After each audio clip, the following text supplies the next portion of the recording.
말씀 우리 함께 보겠습니다. 오늘 말씀 고린도전서 15장 1절 2절 다시 한번 보겠습니다.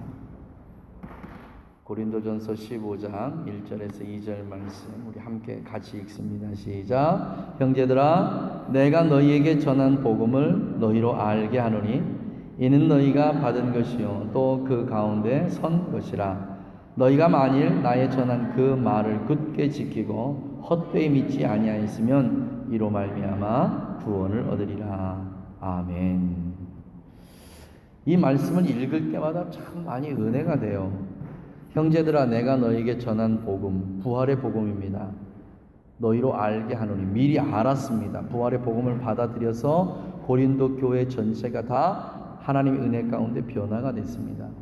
지난주도 말씀드렸듯이요, 사도 바울이 고린도에 들어가자마자 고린도는 주님의 복음으로 변화되기 시작했는데, 그냥 몇 사람이 변화된 게 아니라 한 도시 전체가 변화되는 큰 능력이 있습니다.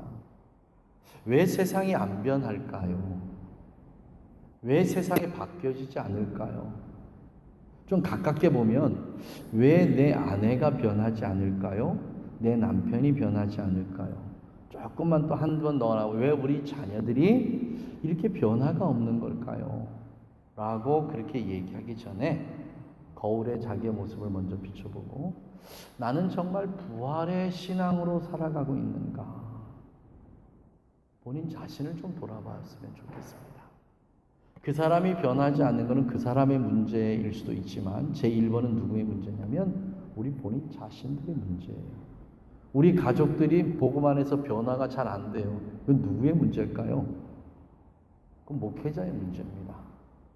목사가 더 무릎 꿇고 죽기 살기로 하나님 앞에 기도하고 간구해서 우리 가족들이 하나님의 말씀, 복음 안에서 부활의 신앙을 가지고 그냥 그렇게 변화된 삶을 살아가는 그런 아름답고 복된 하늘나라의 모습의 그런 교회가 돼야 되는데, 그렇게 안 되는 이유는 목사 자체가 잘 변하지 않기 때문에 그래요.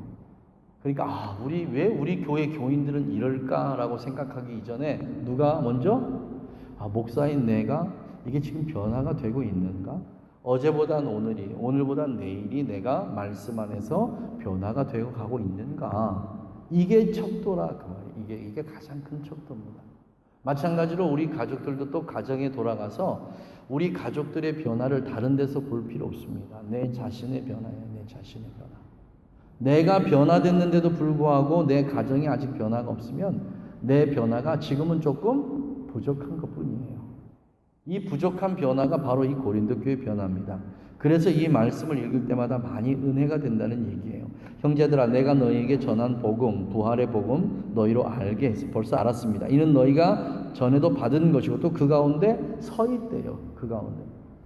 그런데 이 15장까지가 우리 쭉 오면서 볼 때 고린도 교회가 지금 복음 위에 단단히 서 있나요? 아니면 좀 흔들흔들하고 넘어져 가고 있나요? 우리 지금 봤으니까 다 알잖아요. 고린도 교회가 이렇게 믿음에 굳건하게 서 있는 교회는 아니라고 우리가 보는 겁니다. 그런데도 불구하고 성령께서는 지금 뭐라고 말씀하시냐면 고린도 교회가 복음에 든든하게 서 있다, 이렇게 봐주시는 거예요. 여러분, 이게 은혜입니다. 다른 게 은혜가 아니고 이게 은혜입니다. 우리는 겨자씨만한 믿음 찾는데요, 사실은 겨자씨 반토막만한 그런 믿음만 있어도 하나님께서는 우리를 뭘로 봐요? 믿음의 큰 용사로 봐주십니다. 이게 하나님의 은혜예요. 이거보다 더 큰 은혜가 없습니다. 그렇게 문제가 많고 허점투성이고 실수 많고 말썽 많은 그 고린도 교회를 향해서 주의 성령께서 그래도 내가 보기에는 너희들은 그 가운데 서 있다. 그럼 성령께서 보시는 거하고 사람들이 보는 거 도대체 뭐가 다를까? 어저께 제가 어느 교회 집사님 한 분을 만났습니다. 사업을 하시는 분인데 집사님 만나 이런저런 얘기를 하면서 그 아프리카 얘기를 좀 하시더라고요. 목사님, 제가요 나이지리아에, 나라 얘기하면 안 되는데 얘기했네. 잊어버리세요. 나라 이름 나이지리아라고 얘기했는데 잊어버리세요. 그 나라를 사업을 하러 갔는데 하루 저녁 호텔비가 US 달러로 540불인가를 냈대요. 잘 이해가 안 가요. 어떻게 540불을 내지? 아침 식사비로 $80 80불을 냈대요.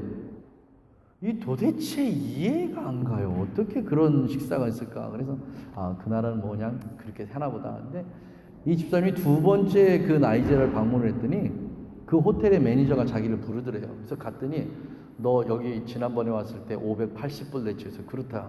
그랬더니 나한테 100불만 내면 그냥 스테이하게 해주겠다고. 그래서 100불을 냈대요. 그러니까 그냥 580불이 아니고 100불만 내고 스테이를 했대요. 너 밥 아침에 80불씩 내고 먹지. 그래.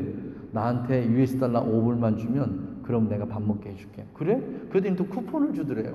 그래서 쿠폰을 가지고 밥을 먹었는데 80불 가지고 밥을 먹을 때보다 훨씬 더 풍성하고 더 질 좋은 음식을 먹었다고. 이 도대체 이 나라가 어떤 나라인지 모르겠다고 이 얘기를 해요. 이제 그 얘기가 이제 어디로 옮겨갔냐면 그 나라에 살고 있는 크리스찬들 예배 얘기로 넘어갔습니다. 일주일에 6번 예배 드린대요. 몇 번이요? 일주일에 몇 번? 6번이에요. 6번. 아마 우리 식구들 일주일에 우리 6번 예배 드립시다 하면 남아있을 분 몇 분이나 계실지 모르겠어요. 하여튼 6번을 예배를 드려요. 일주일에 6번을. 근데 여러분 아프리카 사람들 예배 드리는 모습 간혹 유튜브나 이렇게 보시죠? 어떻게 열정적으로 예배하는지 뭐 그냥 찬양하는 거 보면요. 여기가 천국인가 싶을 정도로 나도 저기 가서 함께 찬양을 좀 했으면 좋겠다고 이럴 정도예요. 언제 한번 아프리카에서 살아가시는 그 선교사님 네 분이 저에게 오셨었는데 그분이 그렇게 얘기하시잖아요. 막 찬양하다가 뭐 이런다고. 자기들 그게 그냥 추임새라고 뭐 이러면서 찬양하니까 얼마나 찬양이 뜨겁겠습니까? 근데 예배당 딱 밖에만 나가면 사람들이 아니래요. 저 사람들이 예배 드릴 때 보면 뭐 천국 사람 같은데 예배 마치고 예배당 문 딱 나가면 그때부터는 전부 다 사기꾼이고 도둑이고 절도고 뭐 이렇게 다 변한대요. 그러니까 저 사람들 도대체 뭐 믿을 게 안 된다고 그 얘기를 해요. 근데 제가 이제 설교 준비를 미리 다 했으니까 어저께 그 얘기를 듣고 이 고린도 교회를 한번 생각을 해봤습니다. 뭐가 다르겠어요, 고린도 교회하고? 그럼에도 불구하고 주의 성령께서는 그 나라에, 그 나이지리아에 있는 하나님의 사람들을 보면서 뭐라고 말씀하시겠습니까? 너희들은 부활의 복음 안에 든든하게 서 있는 자들이다. 이렇게 말씀하지 않겠습니까? 여러분, 이게 하나님의 은혜입니다. 만약에 하나님께서 우리에게 이런 은혜를 베풀어 주시지 않았다면요, 우리가 어떻게 하나님 앞에 예배하고 하나님 앞에 와서 하나님 저 이렇게라고 말할 수 있는 아무런 자격이 없어요. 그런데 우리가 고개 푹 숙이고 주님 앞에 왔는데 주님께서 나를 털썩 안아주시더니 힘내. 그래도 너는 내 아들이야. 이래 주시니까 이게 뭔가 할 맛이 난다 그 말이에요. 뭔가 해볼 생각이 나요. 지금 고린도 교회 이겁니다. 고린도 교회에 전하고 싶었던 사도 바울의 부활의 신앙이 뭐냐면요, 이거예요. 사랑하는 우리 고린도 교회 가족들아, 너희들의 지금의 형편이 너희들 보기에도 참 참담하지. 너희들 보기에도 참 이거 아닌 것 같지. 너희들 보기에도 실망스럽지. 그런데 지금 주의 성령께서 하나님께서 너희들 어떻게 보시냐면 너희들을 큰 믿음의 용사로 보고 계시는 거야. 지금 이 위로를 전달하고 있는 겁니다. 왜 이 위로를 주냐면 지금 현재의 이 모습에서 너희들이 머물지 말고 부활의 신앙을 가지고 앞으로 나가서 예전의 그 모습을 회복해서 다시 새로운 삶을 살아가라. 이게 격려예요. 이게 위로고요. 그러면 이 부활의 신앙, 고린도 교회 사도 바울 통해서 성령께서 주셨던 부활의 신앙이 어디에다가 기초를 두고 이 말씀을 하시느냐? 우리가 어쩔 수 없이 로마서 8장으로 다시 한번 넘어가 봐야 이 문제가 해결이 될 것 같아요. 로마서 8장입니다. 249페이지입니다. 신약성경 249페이지 로마서 8장. 자, 12절 말씀. 11절부터 한번 볼게요. 자, 11절 우리 함께 같이 읽습니다. 249페이지입니다. 신약성경 로마서 8장 11절에 있는 말씀 우리 같이 읽을게요. 시작. 예수를 죽은 자 가운데서 살리신 이의 영이 너희 안에 거하시면 그리스도 예수를 죽은 자 가운데서 살리시니가 너희 안에 거하시는 그의 영으로 말미암아 너희 죽을 몸도 살리리라. 자, 이 말씀이 무슨 말씀이냐면 쉽게 얘기하면 이 얘기입니다. 예수님이 죽으셨는데 그 죽은 예수를 다시 부활하게 하신 하나님의 그 영이 지금 누구에게? 우리 안에 들어가 계시니까, 우리 안에 이루어 계시니까 우리의 죽을 이 몸도 하나님께서 다시 살리신다 그 말이에요. 누구처럼? 예수님처럼. 그럼 우리가 죽어 마땅한 우리들을 왜 하나님께서 이런 크신 은혜를 베풀어 주시냐면 바로 이것 때문이에요. 다른 거 아무것도 없어요. 바로 그 위에 있는 말씀. 자, 위에 있는 말씀 우리 한번 봅니다. 10절 말씀. 10절 말씀 우리 한번 볼게요. 읽습니다. 또 그리스도께서 너희 안에 계시면 몸은 죄로 인하여 죽은 것이나 영은 의로 인하여 산 것이로다. 지금 이 안에 누가 계세요? 그리스도가 이 안에 계십니다. 이 말씀을 잘 요약한 말씀이 갈라디아서 2장 20절입니다. 우리 다 외우고 있는 말씀이잖아요. 시작. 그런즉 이제 내가 그리스도와 함께 십자가에 못 박혔나니 그런즉 이제 내가 산 것이 아니고 내 안에 그리스도께서 사신 것이라. 이게 부활신앙입니다. 부활신앙은 다른 게 아니고 이제 내 안에 있는 내가 내 자신의 왕노릇하던 이 모든 것을 다 내려버리고 내 안에 누가 왕이 되신 거예요?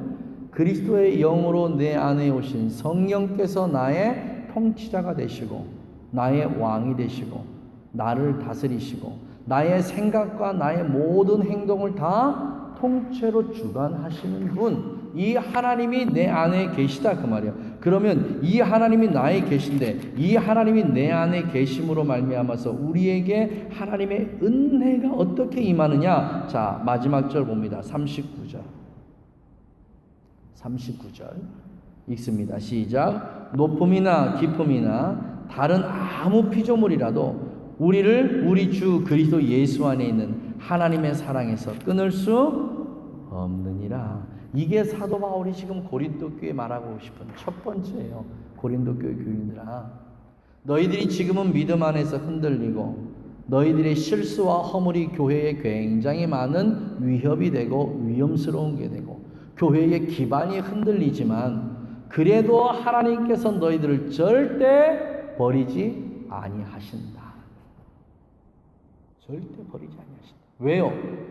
우리 안에 그리스도의 영으로 오신 성령께서 내 안에 계시는 한 그 성령께서 절대 우리를 버리지 아니하신다는 겁니다.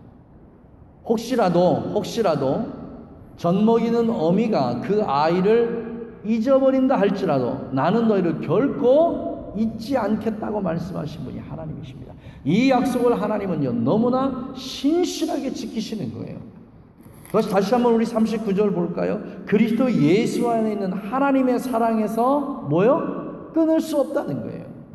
그 누구도, 그 어떤 사람도 하나님의 사랑 안에서 우리를 끊어낼 그 누구도 아무도 이 땅엔 존재하지 않는다는 거예요. 왜요? 그 이유가 뭐죠? 그 이유가 뭐예요? 왜 하나님께서 우리를 하나님의 사랑으로부터 그 누구도 끊어놓지 못하게 하는 이유가 뭐죠? 이유는 한 가지밖에 없어요. 바로 당신의 아들 예수 그리스도를 이 땅에 보내셔서 누구 때문에? 나 때문에 십자가에 죽게 하신 그 이유예요. 내 아들의 생명을 대신해서 너를 얻었는데 너를 얻은 이걸 누가 다른 사람이 너와 나 사이에 들어서서 너와 나의 관계를 끊으려고 한다면 내가 이 관계를 가만히 두겠느냐? 절대 가만히 두지 않는다. 이 말씀을 하신 겁니다. 이 하나님의 사랑이 끊을 수 없다는 이 말씀을요 8장 1절에서 이렇게 얘기합니다. 자, 보겠습니다. 그러므로 이제 그리스도 예수 안에 있는 자에게는 결코 뭐가 없어요? 정죄함이 없는 거예요. 이 정죄라는 표현이 어떤 표현이냐면 죄를 지은 사람을 법정에다 세워놓고 변호사가 얘기하고 검사가 얘기해서 마지막 재판장이 판결을 하는데 그 재판장이 뭐라고 판결하냐면 이 사람은 죄가 없음이라고 판결하는 게 정죄하지 않는다는 표현이에요. 그러면 우리가 죄가 없나요? 여러분, 우리 죄가 없나요? 우리가 실수가 없나요? 우리 허물 없나요? 우리 살다 보면 다 실수투성이, 허물투성이잖아요.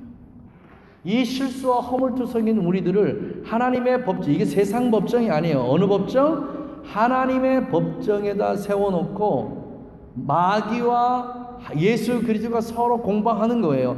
이 사람은 이렇게 해서 죄인입니다 라고 하는데 예수님은 뭐라고 말씀하셔요? 이는 죄가 없습니다 라고 얘기하시는 거예요. 그런 모든 얘기를 다 듣고 하나님은 뭐라고 얘기하시냐면, 그래, 내가 변호사 얘기도 듣고 검사 얘기도 다 들어봤는데 이 사람은 정말 죄가 없다라고 마지막 판결로 끝내버리시는 거예요. 바로 이 말씀이에요. 그럼 우리를 참소하는 자가 누구죠? 사단이에요. 마귀예요. 귀신이에요. 이것들이 늘상 우리 곁에 있으면서 우리를 참소하고 우리에게 늘 그렇게 하나님의 말씀에서 벗어나게 살게 하기 위해서 얼마나 애쓰는지 몰라요. 그런다 할지라도 하나님께서 2절 말씀 우리 함께 읽습니다. 시작. 이는 그리스도 예수 안에 있는 생명의 성령의 법이 죄와 사망의 법에서 너를 해방했다는 거예요. 사단이 가지고 있는 두 개의 가장 강력한 무기가 있다고 그랬습니다. 첫째는 무슨 무기요? 죄에 대한 무기입니다. 죄예요. 그 다음에 두 번째 무기는 뭐라고 그랬습니까? 죽음에 대한 거예요. 죽음. 이 모든 죄에 대한 것들을 하나님께서 예수님 오시기 전에 뭘로 풀어내셨습니까? 제사로 다 풀어내셨잖아요. 사람들로 하여금 하나님 앞에 와서 제사를 드리게 하고 하나님은 그 제사 드리는 자들의 죄를 용서하시고 그렇게 해서 풀어냈던 모든 것들을 히브리서 기자는 이렇게 얘기합니다. 예수 그리스도께서 십자가에서 단번에 자기의 몸을 제물로 드림으로 말미암아 더 이상 우리가 하나님 앞에 제사를 드릴 이유가 없다라고 얘기합니다. 끝났다. 이게 끝났어. 이제 동물의 피로 하나님 앞에 제사 드리는 그 모든 건 다 끝이 났어요. 왜? 예수 그리스도가 당신이 하나의 큰 제물이 되어서 모든 이 세상의 죄를 다 도말하시고 십자가 위에서 죽으셨기 때문에 더 이상 우리에게는 동물의 피로 위한 제사는 우리에게 없다. 끝났다. 그럼 뭐가 끝났다는 거예요? 율법의 저주가 끝났다는 거예요. 항상 율법으로 묶고 있던 우리의 모든 것들이 이젠 다 끝났다. 율법의 저주가 끝났다. 율법이 드러내는 건 뭡니까? 우리의 죄잖아요. 율법의 용도가 그 용도예요. 우리의 죄를 드러나게 하는 게 이게 율법의 용도라고 했잖아요. 이제 율법은 다 끝났다. 율법이 가지고 있는 모든 죄를 드러내는 이 모든 저주가 다 끝이 났다. 예수 그리스도의 십자가로 끝났다. 자, 이게 끝이 아니고 두 번째가 있는데 그게 뭐냐면 사단이 가지고 있는 두 번째 강력한 무기, 바로 사망이에요. 이 사망은 예수 그리스도께서 죽은 지 3일 만에 부활하심으로 말미암아 사단이 가지고 있던 두 번째 무기는 영원한 죽음에서 그 죽음의 모든 저주들을 깨시고 우리 주님께서 부활하신 거예요. 그러면 사단이 가지고 있는 두 가지의 양쪽의 강력한 무기는 이제 다 힘을 잃었어요. 이제 더 이상 우리에게 어떤 영향력을 끼칠 수 없어요. 안 돼요. 더 이상은 사단이 아무리 죽음으로 우리에게 뭐라고 얘기한다 할지라도 우리는 다 끝났습니다. 더 이상 없어요. 지난 주간에 병상에 있었던 저희 동료 목사님 한 분을 제가 병문안을 했습니다. 그렇게 병문안을 했더니 그 목사님이 그 말씀 하시더라고요. 내가 살아 있어도 역시 주님의 것이고 죽어 있어도 주님의 것인데 내가 사나 죽으나 뭐가 두려워할 게 있겠냐고. 죽음의 문턱 앞에 가봤더니 참 죽음이 별것 아니다 하는 생각이 들어요. 목사님으로 저한테 얘기하더라고요. 세상에 있는 모든 사람들은 다 죽음을 두려워합니다. 여러분, 죽음이 왜 두렵죠? 우리의 내면 깊숙한 곳에서 죽음이 무엇 때문에 두렵냐면 죽음 이후에 있는 최후의 심판 때문에 두려워요. 사실은 우리가 이것을 알든지 이해하든지 못하든지 관계없이 그냥 우리 모든 인간들은 죽음 저 뒤편에 반드시 무엇인가가 있다는 것을요 그냥 압니다. 알아요. 누가 가르쳐 주지 않아도 죽음 저 뒤편에 반드시 무엇이 있다는 걸 압니다. 알아요. 그런 걸 알기 때문에 죽음 자체가 두려운 거예요. 그런데 그리스도 예수께서 그 죽음에 있는 모든 공포 속에서 우리를 다 해방하셨다라고 얘기하십니다. 아멘 하십니까? 확실히 아멘 하십니까? 자, 우리 가족들에 묻겠습니다. 여러분, 죽음이 두렵습니까? 죽음이 두려워요? 그지, 아직은 두렵지. 예, 아직은 두려워. 지금 여러분, 죽음이 왜 두려워? 근데 두렵다는 말보다는 아쉽다는 말로 표현을 할게요. 아직 내가 해야 할 일도 많고 하고 싶은 일도 많고 이루어야 될 일도 있고 이루고 싶은 일도 있고 이것들을 다 못하고 갈 생각을 하니까 아쉬운 것뿐이죠. 그죠? 죽음이 두려운 건 아니죠. 아쉽지요. 아쉬워요. 표정이 안 그런 표정 같은데 거지로 살아가던 어떤 거린으로 살아가던 어떤 사람이 나중에 보니까 자기가 왕자인 걸 알았어요. 그래서 왕궁에서 황금마차가 와가지고 당신은 신분은 거린이 아니고 왕자입니다. 자, 이제 이 좋은 옷으로 갈아입으시고 왕궁으로 들어가셔야 됩니다. 이랬더니 거린이 뭐라고 얘기해요? 싫어요. 나는 그냥 이렇게 먹고 이렇게 자고 이렇게 노는 게 편해요. 그러니까 난 왕자라는 그 자리가 싫어요. 그러니까 그냥 가세요. 라고 얘기한다면 그 사람은 세상에서 가장 멍청한 사람이라고 우리는 얘기합니다. 이 사람은 가장 멍청한 사람이라고 얘기하면서 실제적으로 그 일을 지금 우리가 하고 있는 거예요. 이 일을요. 내가 모든 사망과 죄의 권세 아래서 너희를 해방했다라고 얘기하는데 우리는 아직도 어느 안에서 죄와 사망의 권세 아래서 그 무게에 눌려가지고 허덕허덕거리면서 살아가잖아요. 해방됐어요. 해방. 여러분, 해방이 뭔지 아시죠? 해방됐어요. 해방. 우리 자매들 그리고 형제들 결혼할 때 그러잖아요. 이제 아버지로부터 우리 어머니로부터 해방됐어 하고 시집가고 장가가고 다 하잖아요. 그 해방이 해방. 이제 자기 멋대로 살아보는 거예요. 자기가 원하는 대로 살아보는 거예요. 근데 그게 좋은가요? 그게 좋던가요? 뭔가를 확실히 알고 가는 거하고 그렇지 못하고 가는 건 굉장히 차이가 있습니다. 알고 가야 돼요. 그러면 우리 주님께서 부활을 통해서 너희들에게 해방을 해주었고 이제 너희들은 다 이제 죄의 아래서 사망의 권세 아래서 다 해방됐다고 얘기하셨습니다. 사도 바울이 얘기하고 싶었던 첫 번째 부활 신앙이요, 바로 이거예요. 이거. 너희들은 더 이상 율법의 무게 아래 묶여 있지 않아. 너희들은 더 이상 사망의 권세 아래 있지 않아. 그러니까 그 율법의 무게에도 허덕거리지도 말고 죽음의 권세 아래서 두려워하지도 마. 이제 다 해방되었어 라고 얘기하는 거예요. 온몸이 쇠사슬로 다 감겨있던 사람에게 그 쇠사슬을 다 풀어주고 자, 자유롭게 가, 자유롭게 다녀. 이 말씀과 똑같아요. 이 말씀과. 근데 이 말씀을 왜 우리가 아멘하고 지금 아멘하고 손들는 사람은 아무도 없잖아요. 근데 고린도께 이 말씀을 증거할 때 고린도께 교인들이 막 아멘하고 손들고 막 난리를 났어요. 춤을 추고 막 난리를 났어요. 근데 우리는 아무도 그런 사람 없잖아요. 왜 그런 줄 아세요? 그 누구도 율법의 권세와 사망의 권세 아래 있는 삶이 어떤 것인지 확실히 인지하지 못해서 그래요. 이걸 정말 아는 사람들이라면요, 여러분, 사망의 권세 아래서 율법의 저주 아래서 우리가 해방되었습니다. 그럼 어떻게 한다고요? 아이고 주여 아멘 하고 손 들고 막 일어나서 춤추고 난리를 나야 된다고요. 바로 이런 거예요. 아프리카의 흑인들이요, 미국이나 영국의 노예로 잡혀와서 그 노예에서 벗어나기 위해서 자기의 목숨을 걸고 그 농장을 탈출을 하잖아요. 뭐 때문에 그러죠? 자유라는 딱 하나뿐이에요. 자유에 자기의 목숨을 걸고 그 농장을 탈출해. 얼마나 많은 흑인들이 죽었습니까? 한번 생각해 보십시오. 내가 율법이 가지고 있는 그 저주와 사망의 권세 아래서 내가 자유함을 얻기 위해서 내가 내 목숨을 걸고 여기를 탈출해 보려고 한 번이라도 애써 보신 적이 있냐 그 말이에요.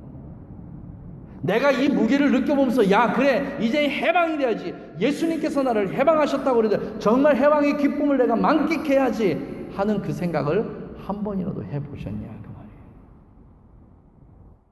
죄에 묶여있는 내 모습, 율법의 저주 아래서 그렇게 살아가는 정말 꼼짝달 새 없이 묶여있는 내 모습을 한 번이라도 상상해보고 그 의미가 뭔지를 알았다면요, 우리는 이 그리스도 예수의 부활이 우리에게 갖다주는 의미가 엄청나다는 걸 우리는 금방 깨닫고 알 수 있습니다.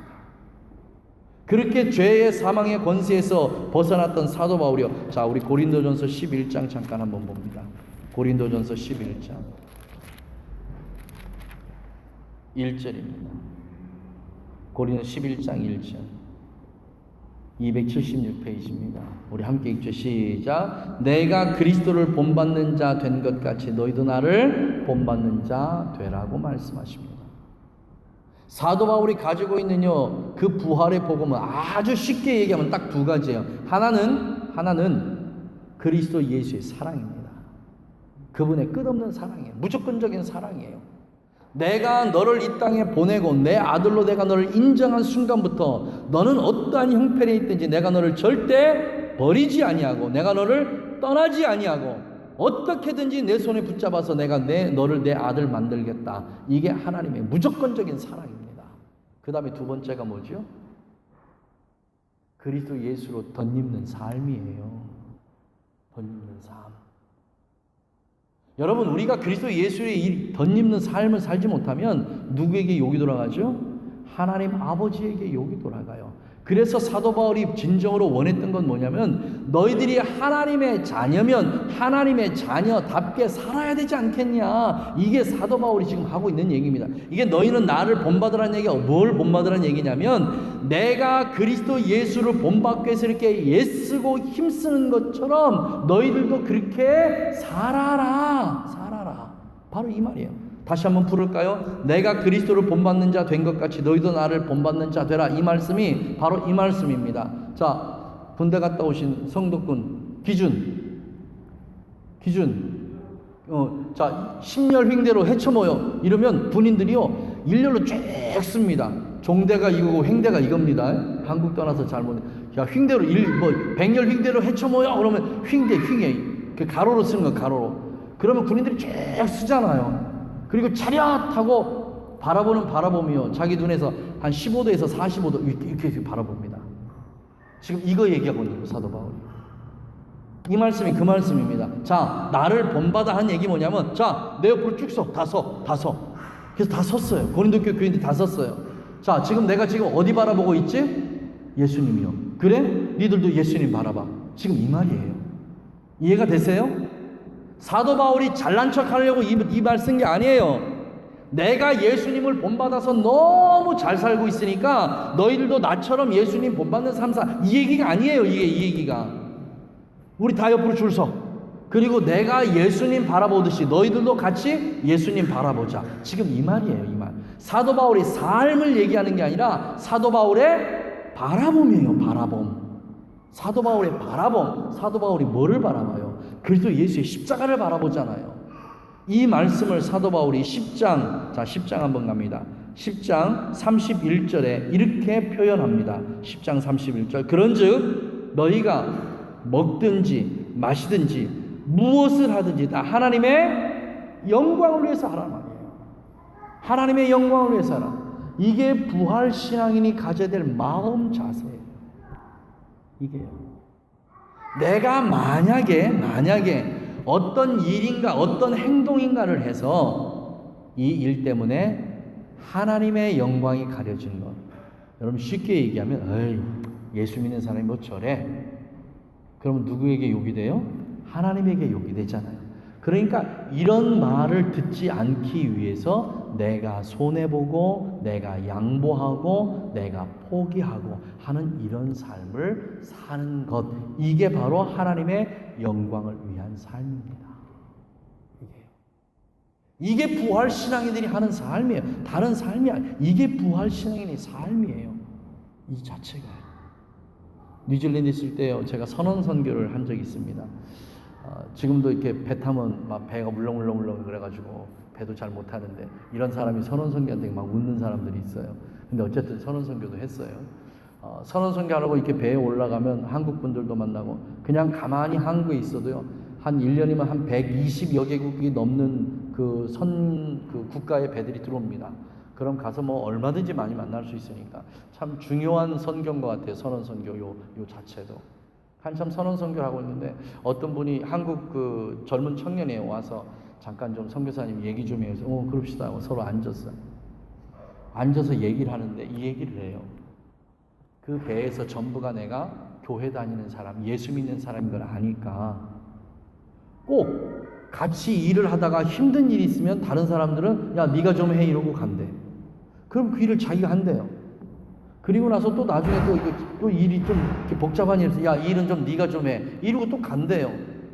또 아니 이 일을 왜 내가 해야 돼요 하면 그 배에 예수 안 믿는 다른 선원들이 뭐라고 얘기하냐면 너 교회 다니잖아 이런대요. 선교사님 이거 죽겠어요. 아주 너무 힘들어. 이거 어떻게 하면 좋지요? 이렇게 물어요. 그래서 제가 뭐라고 대답했겠습니까? 하지 마세요. 뭐하러 그렇게 해요? 라고 얘기하고 싶었어요. 아니 왜 예수 믿는다고 손해를 봐야 돼요? 똑같은 선원들인데 본인들이 해야 될 본인들이 해야 되잖아요. 근데 좀 힘들거나 무거운 게 있거나 이러면 꼭 네가 해야 돼. 왜? 너 교회 다니잖아. 그게 제가 그랬습니다. 이번 1년 항해 한 번만 더 참으십시오. 그럼 그 안에서 아마 어떤 큰 일이 일어날 겁니다. 그게 나한테 닥친 일이라면 그렇게 얘기했을까 싶어요. 사실 그게 나한테 닥친 일이라면 내가 그렇게 하고 싶을까.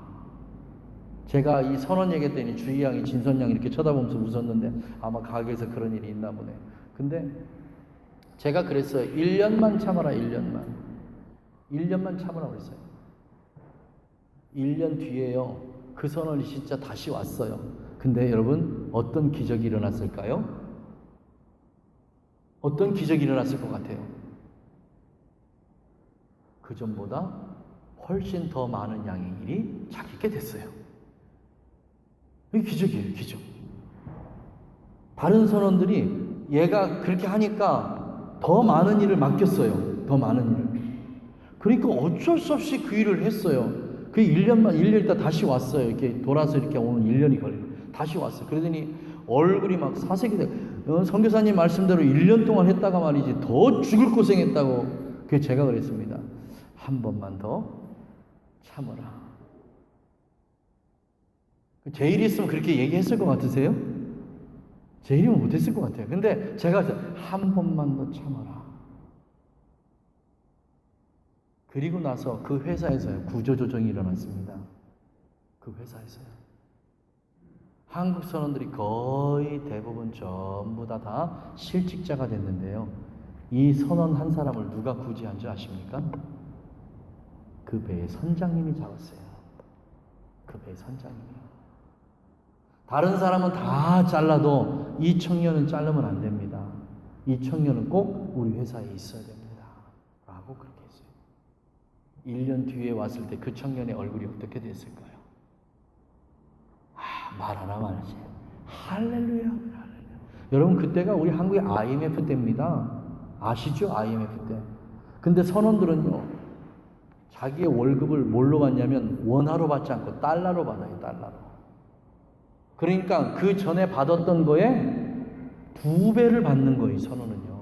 한 달 월급이요. 다른 사람은 한국의 원화로 되니까 2달치를 받고 있는. 그러면 하나님이 이 청년 신원해 주셨습니까? 안 해주셨습니까?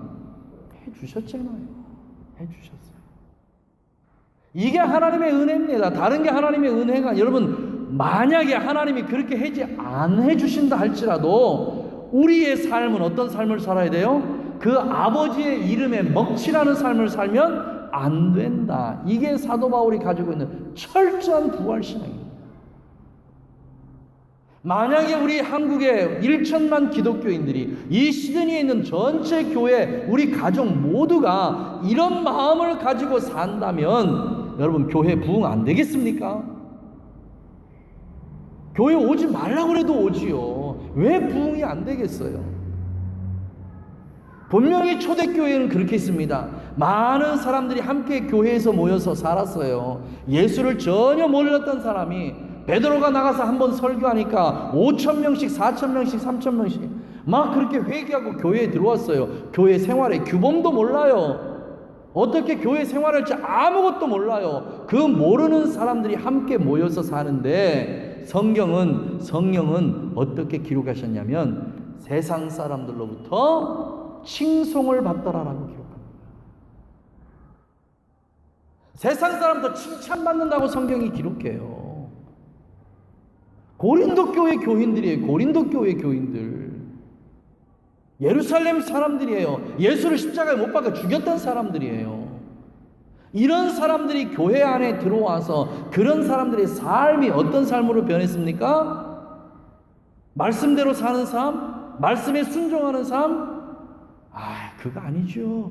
아주 심플하고 간단했어요. 어떤 삶? 우리 아버지의 얼굴에 먹칠하지 않는 삶을 살아야 되겠다. 이 생각 가지고 살았던 것 뿐이에요. 딱 한 가지예요. 사도 바울이 지금 이거 얘기합니다. 사랑하는 우리 가족 여러분, 오늘 이 부활절 이 예배에 우리 다른 거 다 잊어버려도 딱 이 두 가지만 기억했으면 좋겠습니다.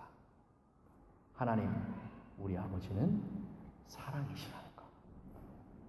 하나님, 우리 아버지는 사랑이시라는 거, 이거 하나 기억하고.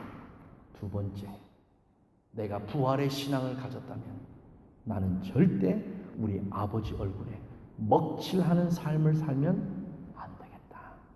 오직 그의 영광을 위해서 내가 먹든지 마시든지 살든지 죽든지 어떤 형편에 처했든지 우리 아버지의 얼굴에 먹칠하는 삶을 살아서는 절대 안 되겠다. 이 두 가지만 꼭 기억하셔서 사랑하는 우리 가족들이 다음 부활절 때 우리 이렇게 예배할 때 맞아요. 나는 1년 동안 하나님 우리 아버지의 사랑 안에서 살았습니다. 그 아버지를 사랑하면서 살았습니다 하는 첫 번째 고백.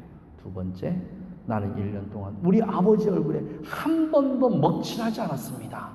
이 고백이 우리 가족들 가운데 있기를 주님의 이름으로 축복합니다.